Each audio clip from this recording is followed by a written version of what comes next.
Hello, my name is Jen and welcome to the Book Refuge. And today I just wanted to take a couple minutes to kind of go over my point of view on a topic that is pretty popular on Booktube, and it's not like it's, anything revolutionary that I'm talking about. Like, plenty of people talk about this on the channel, they make videos about it all the time, but it actually isn't something that I thought was a big deal because I've been doing it really since I started reading. It's just kind of one of the ways in which I read, so I never really thought a lot about it. But I've noticed over time, like I've seen different people make this video, and obviously you know what topic I'm about because you clicked on this video, and that is like reading multiple books at one time.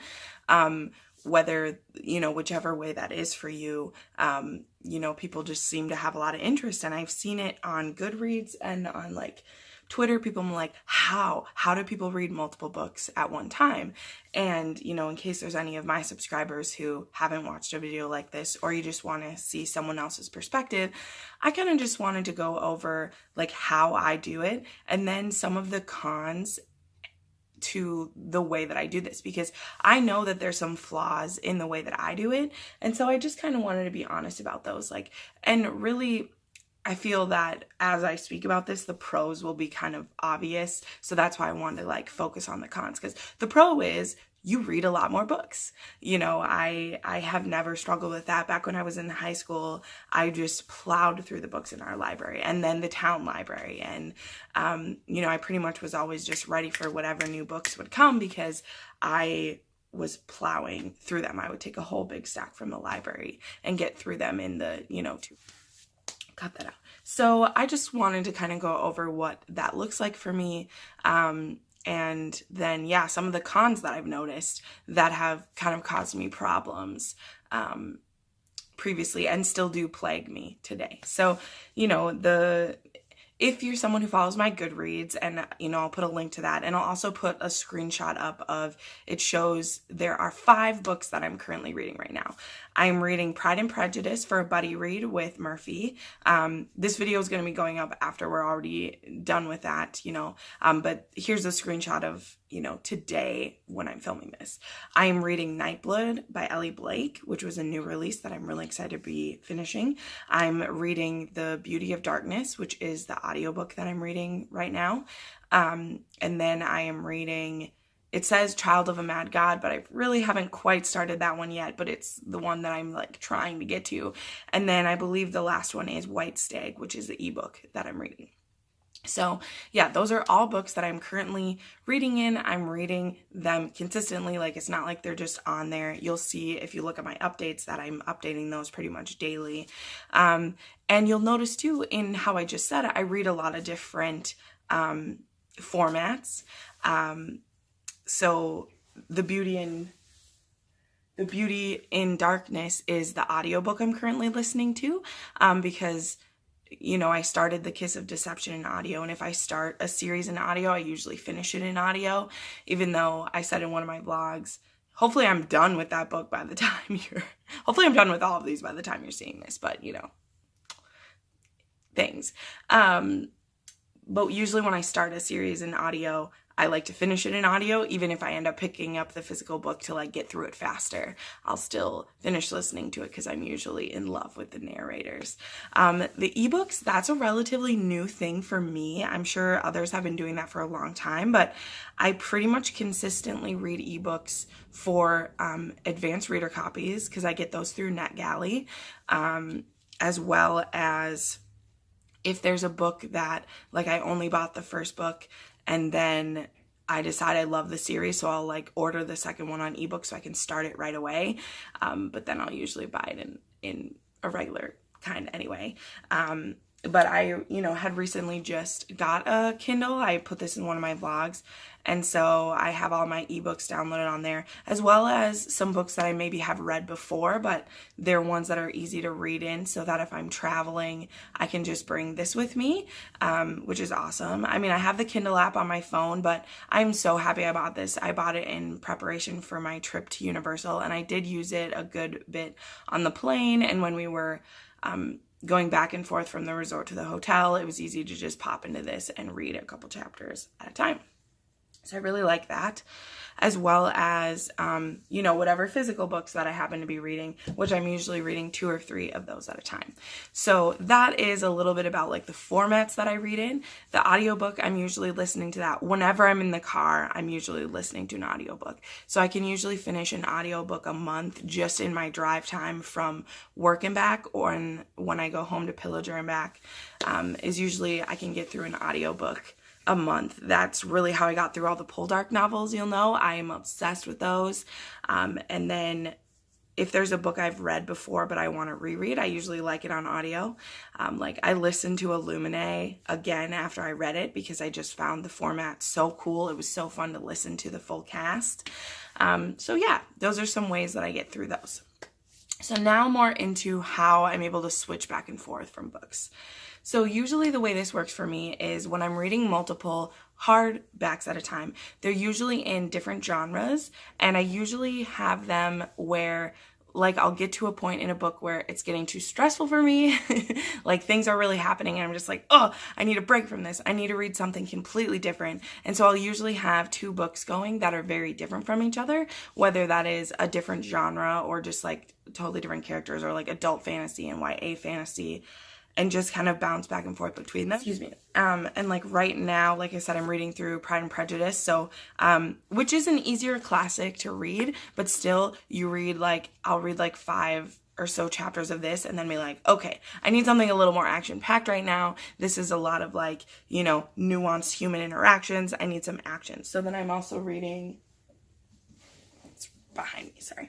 So then I'm also reading Nightblood, which I'm almost done. I actually plan to finish this when I'm done filming for the day. I have to film a couple videos today. This is the finale in a series, and so for me, this can get really intense. Like, we're just going into a final battle that's about to happen. So I'll read like 50 pages and then be like, don't know if someone's gonna die, don't know what's happening. Let me go back to reading about the Bennets, who are just, you know, trying to find husbands, which is a definite switch, right? So that's one of the ways that I'm able to like switch back and forth between stories, is I'm usually reading pretty different kind of stories. So when one of them either gets too stressful for me or too, maybe it's getting boring and I need something more exciting, I can switch back and forth between the 2. So that's one of the ways that I do that. So, yeah, so that's kind of the main like ways that I'm reading multiple books at a time. And then I'll just kind of like get through them all, you know. So a lot of times on my Goodreads, you'll see that I finish books all in the same day. And that's just because I've been going back and forth between the 2, and all of a sudden I'll be close enough to being done that I'll just all of a sudden finish 3 books in one day. And it's not because I read all those books in one day. It's just that I was alternating between the 3 of them. And then I reached a place where I could just finish them all. So yeah, so now I want to talk about kind of the cons of this, of like reading multiple books at one time, and where, you know, I don't have a perfect answer for this, and maybe this isn't an issue for other multiple book readers, but who knows? So for me, one of the cons, which doesn't happen very often because like I said, I try to keep the genres very different, but that is like mixing up characters or mixing up what's happening, because that is like, a lot of people question me about that, and it doesn't happen too often. But if I'm reading a story where the main characters are too alike, or this or that happens, then yes, that is an issue. So I don't want to fib about it and say it's not a problem, because it can be an issue. So just something to keep in mind. That's why I try to keep my genres very separated, very different, so that that isn't an issue. The other thing is, if I have a book started and I'm not being good about rotating through them, I tend to forget what I read, because I will be reading, you know, let's say I've read like 3 chapters of one and 4 chapters of another, and then one of the books just sucks me in and I maybe can't stop to switch. I may forget those 3 chapters I read. Like, that's what's happening with The Child of a Mad God right now. I only read like 30 pages of that before switching, and then the book I switched to was more interesting. So I basically need to reread the first pages of The Child of a Mad God, because I don't remember what was going on and I probably missed something really important. So that's a con. If you're not really into all the books you're reading, I usually have to like dump one of them and come back to it. But it's not a horrible thing. And then this is the final thing, and this is really specific to me. Friends who have read books with me, my sister especially, will always pick at me for this because I read... So honestly, it's with the Throne of Glass series. The last book comes out. Will already be out when you're seeing this. Ooh, ooh, ooh, I'm so excited. I read that series so fast. Was so good, read it so fast. But there's so many characters and so much going on that I forget a lot of the things that happened. And so, because sometimes when I'm reading fast, I end up being a skimmer. I know it's such a dirty word. I wish I didn't, but it happens and I can't lie about it. So my sister will like bring up this really intense moment that happened and be like, do you remember this? And I'll be like, sure. Yeah, that happened. Yeah, no, I remember when that moment happened. And she'd be like, you don't, did you even read it? I'm like, okay, just because I didn't remember that thing, like I remember the main things that are going on. And anyway, we'll just kind of go back and forth about that, which is funny. But yeah, so, and also I didn't get a chance to reread the last couple books because she was reading them. That's right, I'm throwing shade at you, sister, you know who you are. But anyway, but I also don't want to reread because I'm super ready for the next one, and it's okay. I'll figure it out. I'll figure it out. So yeah, that's something that can be a problem for me, is that when I'm bouncing between too much, sometimes I will skim once. So just want to be honest. But anyway, I hope you kind of enjoyed this. I just wanted to, go over some of the things that I love about reading multiple books and some of the things that are cons, especially for me. This isn't really like tips or tricks. I'm not trying to sell it as that. I just wanted to share what my experience is with it and how I'm able to do it. And, maybe you can take something from that, maybe not. But just wanted to chat a little bit, and I hope you enjoyed. As always, if you'd love to support me, please subscribe to my channel, like this video, comment down below, some of yours. If you're able to read multiple, if you're not, I'd love to know more about that. I make new videos every Monday, Wednesday, and Friday. Thanks for stopping by.